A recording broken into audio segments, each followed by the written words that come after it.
रामकृष्णरी पांडुरंगा करू प्रथम नमन, दुसरे चरण संतांची या.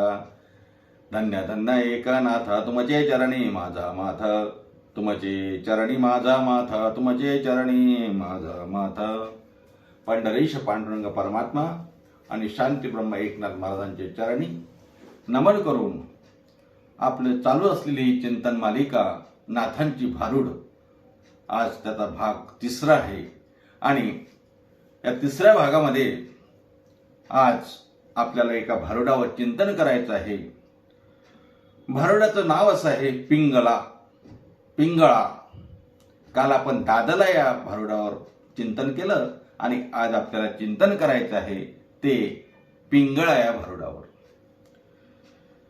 खरं म्हणजे पिंगळा हे भारुड आता आजच्या क्षणाला महाराष्ट्राच्या घराघरात पिंगळा हे भारुड या युट्यूबमुळं आणि नवीन कीर्तनकारांमुळं पोहोचलेलं आपल्याला दिसतंय. आता सध्याचे जे कीर्तनकार आहेत, या कीर्तनकारांनी या पिंगळा या भारुडाला घराघरामध्ये पोचवल्याचं आपल्याला दिसतं. पिंगळा महाद्वारी बोल बोलितो देखा, पिंगळा महाद्वारी, पिंगळा महाद्वारी बोल बोलितो देखा हे भारुड लयबद्ध रीतीने आणि एक वेगळी काही चाल लावून आपल्या नवीन कीर्तनकारांनी ते एक प्रकारे मोठं असं प्रसिद्ध केलं म्हणा, फेमस केलं. अर्थात कुणाच्या करण्याने कुठलंही संतांचं वाङ्मय फेमस होत नसते, पण लयबद्ध रीतीनं गायन करून लोकांना ते आवडायला लागलं आणि लोक पिंगळा हे भारुड स्वतः गायला लागलेत. गायनासाठी ते चांगलं असेल, लयबद्ध रीतीने ते गीत, ते भारुड अभंगाच्या स्वरूपामध्ये जे आहे ते एक वेगळी चाल लावून, ठेका लावून त्या ठेक्यावर नाचणं, त्या ठेक्यावर उडणं, रंगून जाणं हे ठीक आहे, परंतु त्या भारुडाचा अर्थ सुद्धा तेवढाच समजून घेतला पाहिजे. आणि बहुतांशपणे हा अर्थ मात्र भारुड जरी येत असलं तरी बहुतेकांना माहिती नाही, अशी आजची परिस्थिती आहे. पिंगळा हे भारुड जे आहे त्याचा अर्थ एवढा सोपा नाही. खरं म्हणजे मी जसं बोललो की महात्म्यांच्या, वारकऱ्यांच्या, वैष्णवांच्या, अभ्यासकांच्या मुखातूनच तो अर्थ ऐकला गेला पाहिजे, तरच तो कळेल. लौकिकदृष्ट्या लय बसेल, गीत होईल, गायन होईल, संगीत होईल, ठेका धरल्या जाईल, श्रोते मंत्रमुग्ध होतील, नाचतील, उडतील, सर्व होईल, परंतु अर्थाचं काय? तेव्हा तोच अर्थ आपल्या समोर मांडावा. अर्थात तो अर्थ मी माझ्या मताने मांडतो असं नाही. मीही एवढा विद्वान नाही की त्याचा अर्थ मला कळला. मीही कोण्या महात्म्यांच्या मुखातून तो अर्थ ऐकला असेल. मीही कुठल्या तरी महात्म्यांच्या भारुडावरचं जे लिखाण असेल ते लिखाण वाचून त्या ठिकाणी आपल्या समोर येतो. असं मानण्याचं कारण नाही मी त्यातला विद्वान आहे, मला सर्व काही समजते, असातला भाग नाही. पण मी जे ऐकलं ते आपल्या समोर या पिंगळा भारुडाचं अर्थ घेऊन येणार आहोत. सर्वात पहिले ते भारुड नेमकं काय आहे, किती कडव्याचं भारुड आहे याचा जर आपण विचार केला तर जवळपास 6 चरणाचं हे भारुड आहे.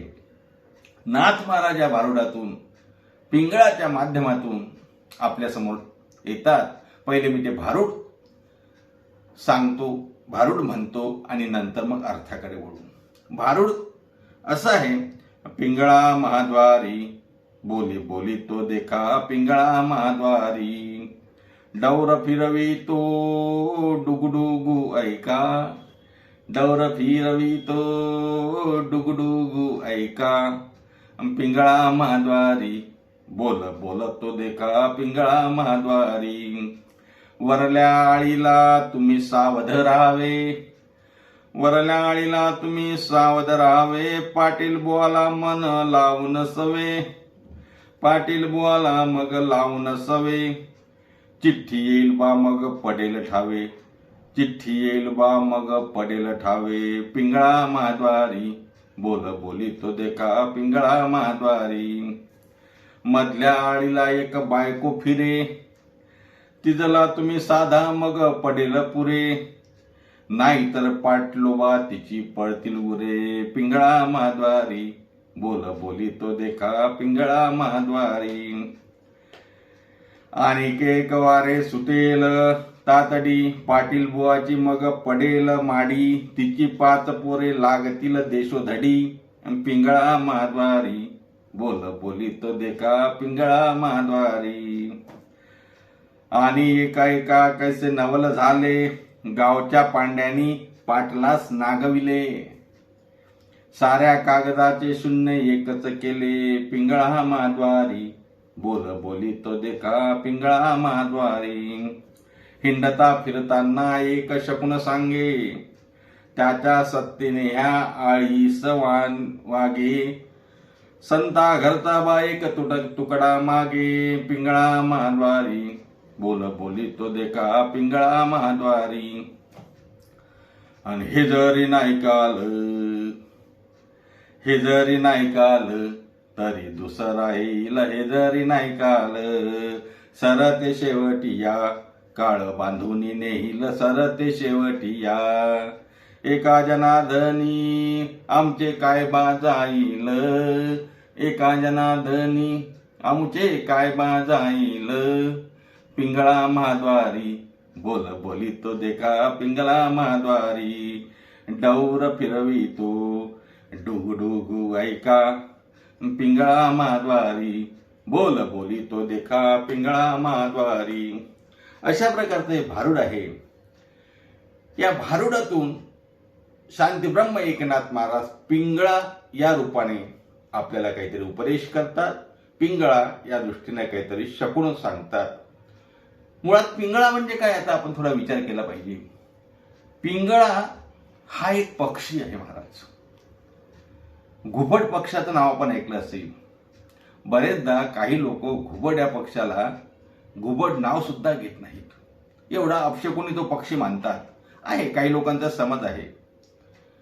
आता हा घुबड असलेला हा पिंगळा पक्षी, हा पक्षी सकाळी आणि संध्याकाळी त्या ठिकाणी जी आरडाओरड करतो, त्यातून तो काहीतरी बोलतो आणि त्यातून शकून आणि अपशकून सांगितल्या जातो असं आपल्याकडे मानलं जातं. पण या पक्षाची भाषा तुम्हा मला कुणालाही कळत नाही. ती भाषा कळणारी एक जात जमात आपल्या इथं आहे आणि त्या जातीला, त्या समाजाला पिंगळा जोशी असं म्हटलं जातं.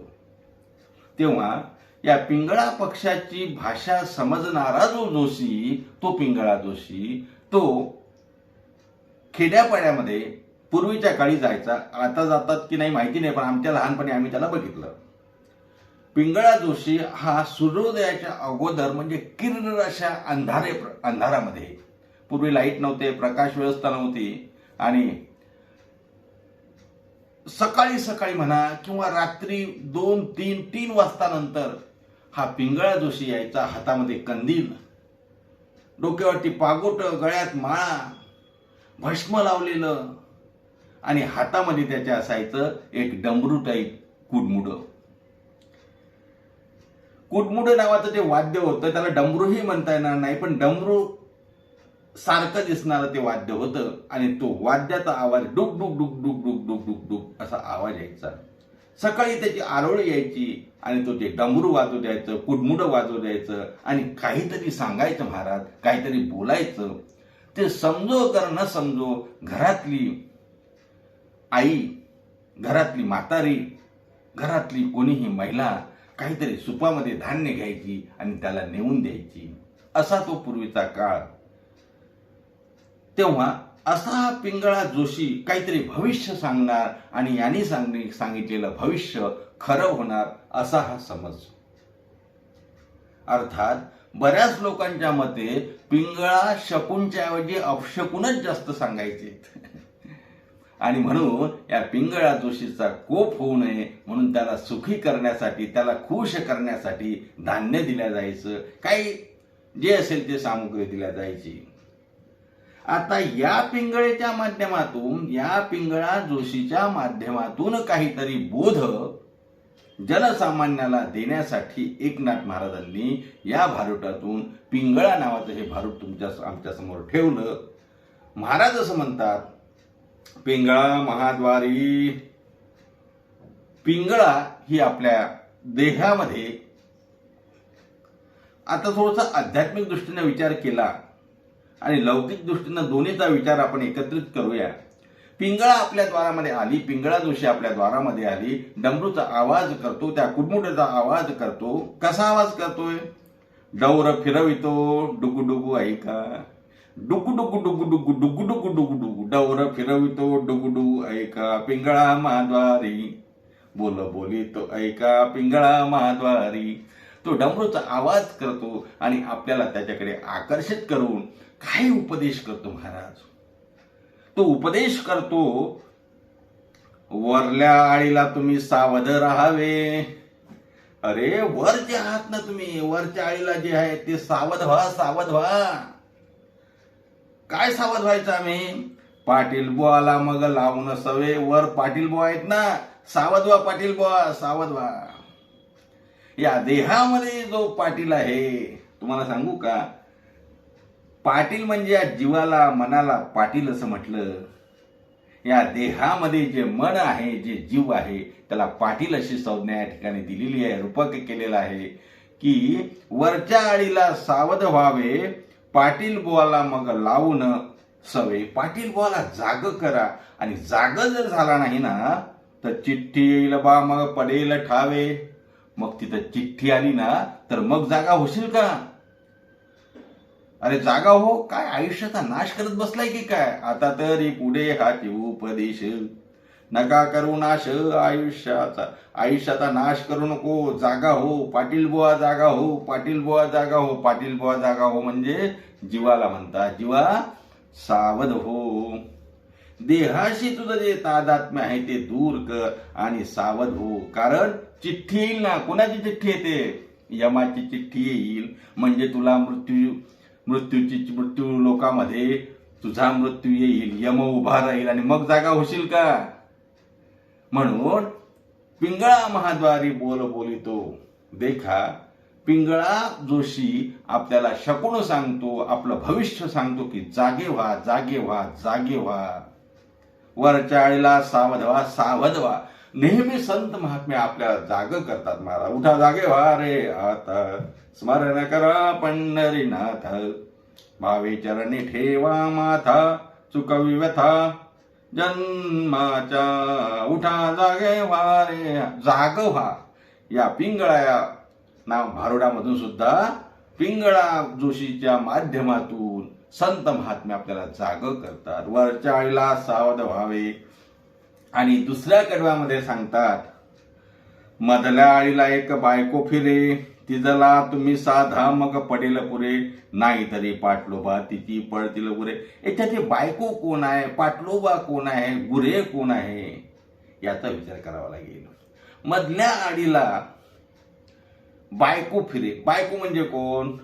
पाटील बुवा म्हणजे मन, आणि पाटील बुवाची बायको म्हणजे वासना.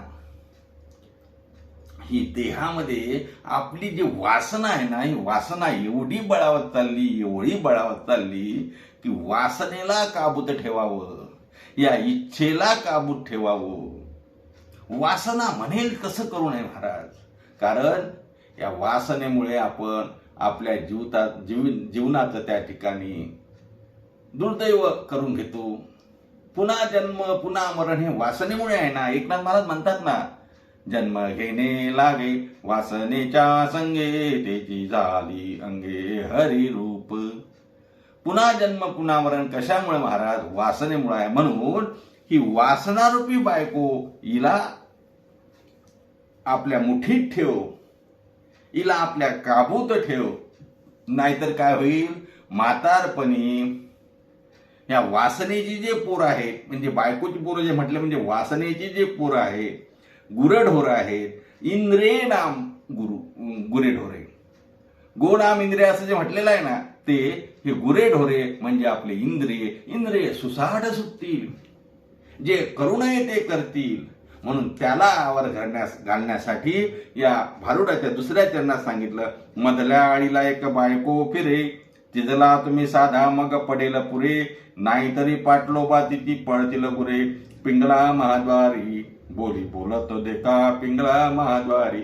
अशा प्रकारे ते पिंगळा आपल्याला सांगते की या वासनारूपी बायकोला काबूत ठेव, म्हणजे वासनेवर विजय मिळव. त्यांनी काय होईल? इंद्रिय सुसाट सुटणार नाही, इंद्रिय आपल्या अधीन राहतील. आणि इंद्रिय अधीन राहिली की मग मात्र त्या ठिकाणी आपल्याला देवाकडे आपलं चित्त आकर्षित होऊ शकेल. आणखी तिसऱ्या चरणामध्ये, आणिक एक वारे सुटेल तातडी, पाटील बुवाची मग पडेल माडी, तिची पात पोरे लागतील देशोधडी. आणखी काय होईल माहितीये का? आणखी त्या ठिकाणी एक असं मरणाचं पिसाट वारा सुटेल. म्हणजे काय होईल महाराज? मरण तुम्हाला येईल, मरणाचं वारा सुटेल, मरणाचं पिसाट वारा सुटेल. आणि त्यात पाटील बुवाची माडी पडेल. म्हणजे पाटील बुवाची मग पडेल माडी, तिची पाच पोरे लागतील देशोधडी. म्हणजे पाटील बुवाची माडी पडेल म्हणजे हा जीव पडेल. जीव पडेल म्हणजे मरणाच्या दारात पडेल. म्हणजेच मरणाचं जे पिसाट वारा सुटेल त्या पाटील बुवाची माडी पडेल. म्हणजे पाटील बुवाचा म्हणजे आपला जीव त्या ठिकाणी पडेल. आणि त्यात मग पाच पोरे म्हणजे पंचमहाभूत रूपी पोरं देशोधडीला लागतील. आणि हे असं होऊ नये असं जर वाटत असेल तर काय कर? जागा हो, जागा हो, जागा हो. त्यानंतर आणि एक कैसा आणि एका कैसे नवल झाले, गावच्या पांड्याने पाटलास नागविले, साऱ्या कागदाचे शून्य एकच केले, पिंगळा महाद्वारी बोल बोलितो वैका. आणखी एक गोष्ट त्या ठिकाणी अशी घडली की या देहरूपी गावामध्ये प्राणरूपी पांड्या, मी सांगितलं ना हे सर्व रूपक आहे. बायको, पाटील, पांड्या. पांड्या म्हणजे कोण? पूर्वी पांडेबा नव्हते का? पांडेबा हा पांड्या म्हणजे प्राणरूपी पांड्या काय करेल महाराज? या देहरूपी देहाला त्या ठिकाणी नागवेल. म्हणजे आपल्याला ती फजिती करेल. काय फजिती करेल तो? आणि एका कैसे नवल झाले, गावच्या पांड्याने पाटलास नागविले. म्हणजे या प्राणाने प्राण निघून गेला की मग काय त्या जीवाला, त्या पाटलाला काय अर्थ राहिला का? त्या देहाला अर्थ आहे का? देहाचं तादात्म्य तसं सुटत नाही. ते सुटावं म्हणून हे या ठिकाणी सांगितलं की या पांड्यानं पाटलाला नागवलं. आणि पाटलाला नागवल्यानंतर मग काय झालं महाराज? साऱ्या कागदाचे शून्य एकच केले. म्हणजे काहीच राहिलं नाही, शून्य झालं तुमचं पापही नाही महाराज, तुमचा पुण्याचा कणही शिल्लक नाही. आणि म्हणून असे नागविले जात आहे. म्हणून तुम्ही सावध व्हा. सावध व्हा यासाठीच मी काय करतोय? डौर फिरवितो डुगडुगू ऐका, डुगडुगू डुगडुगू डुगडुगू डुगू, डौर फिरवितो डुगडुगू ऐका, पिंगला महाद्वारी बोल बोलितो ऐका, पिंगळा महाद्वारी. महाराज असं आहे, अत्यंत सूक्ष्म आणि गहन विचार या भारुडातून सांगितलेले आहेत. भारुड म्हणजे नुसतं गायण्यासाठी, जसं मी सांगितलं ठेक्यावर नाचण्यासाठी नाही. तो भारुडाचा अर्थ हा गहन आहे. तो समजून घेतला तर आपल्या जीवाचं कल्याण त्या ठिकाणी होऊ शकते.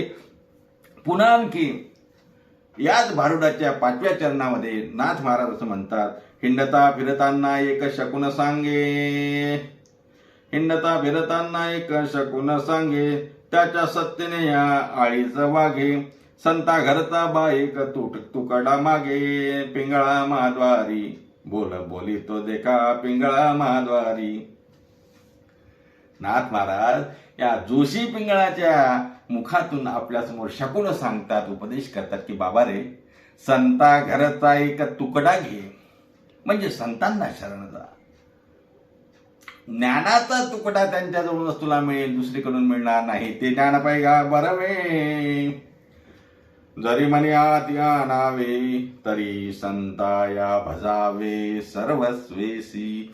ते ज्ञान पाहिजे ना. तुला ज्ञानाचा तुकडा मिळाल्याशिवाय या जीवाचं कल्याण होणार नाही. तुझी नागवण होईल, तुझी फजिती होईल, नाही का? मग तुझी फजिती होऊ नये असं जर वाटत असेल तर काय कर? संता घरचा बा एक तुकडा मागे, संता घरी जा, संताला शरण जा, म्हणून शरण जावे. देवाला जसं शरण जावं तसं संताया भजावे सर्वस्वीशी. संताला शरण जा आणि संतांना शरण जा, हे सांगण्यासाठीच मी हे डमरू कुडमुडो वाजवतो आणि तुला जाग करतो.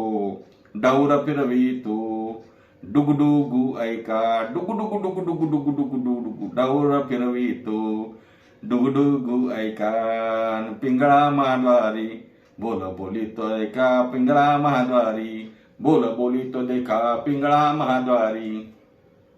अर्थात अनेक रूपकातून जसं संत महात्मे आपल्याला जागृत करतात, तसं या पिंगळा या भारुडातून सुद्धा आपल्याला जागृत करतात. आणि सर्वात शेवटी मग नाथ महाराज निर्वाणीचं सांगतात की एवढं सर्व सांगितलं, तू पिंगळा दृश्यसा म्हणतो, मी एवढं सर्व सांगितलं, तुम्हाला पटलं तर ठीक आहे, नाही पटलं तर ठीक.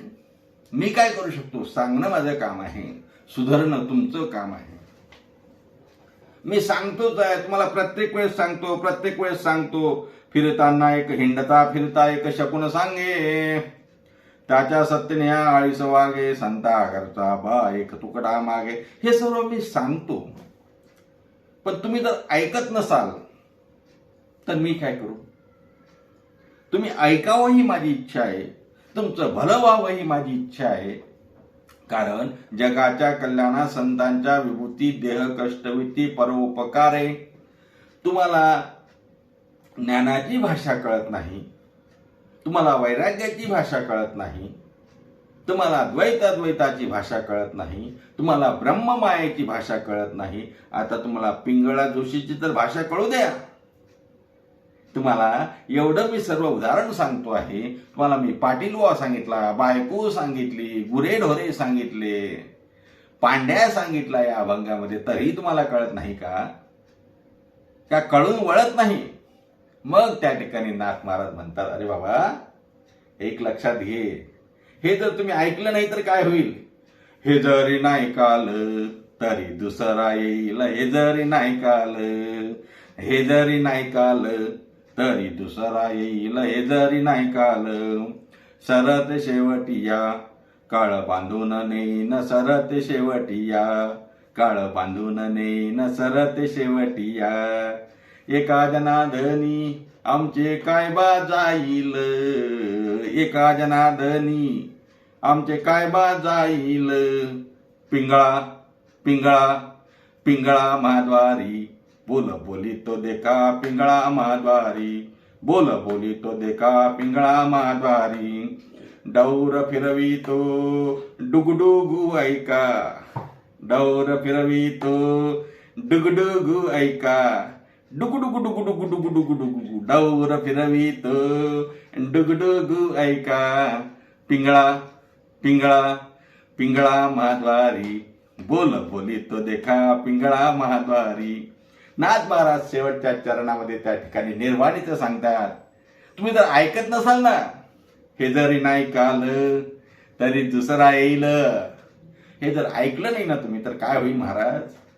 सरते शेवटी बा काळ बांधोनी नेईल. सरते शेवटी बा.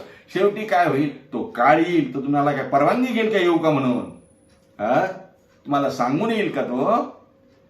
का आल्यावर तुम्ही त्याला सांगाल की नाही थांबून जा, 1 महिना माझं भगवत भजन राहिलं, ज्ञानेश्वरीचं पारायण राहिलं, थोडं देवधर्म करायचं होतं, दान धर्म करायचं होतं, पंढरपूरची वारी माझी राहिली, एकदा विठोबाचं दर्शन घ्यायचं होतं, थोडं थांब म्हटल्यानं थांबेल का तो?